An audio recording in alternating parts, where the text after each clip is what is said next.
હાંડ કપડાની હાંડ બનાવેલી હતી ને એ જૂનાગઢની ભર બજારમાં ધીરી ધીરી ધીરી ધીરી ધીરી ધીરી એ હાંડ હાલવા મળી પણ એ હાંડના પગની માલપા ઝીણી ઝીણી ઘૂઘરીયું મળી ભાગવા જાય મોમાય માના નાદ મળ્યા ગગનમાં ગુંજવા લેતા તો એવામાં તો આકાશવાણી થઈ. હે રાજા, હું તારા કુળની દેવી માં મોમાય બોલું છું.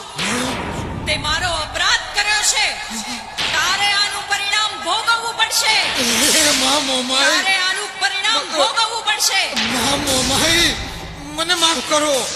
હું જુનાળાનો ધણી થઈને તમને નો ઓળખી શક્યો.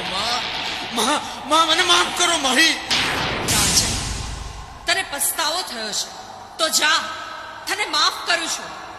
પણ તારે તારા રાજમાં હુગમણા બારે મારી સ્થાપના કરી અને કુળદેવી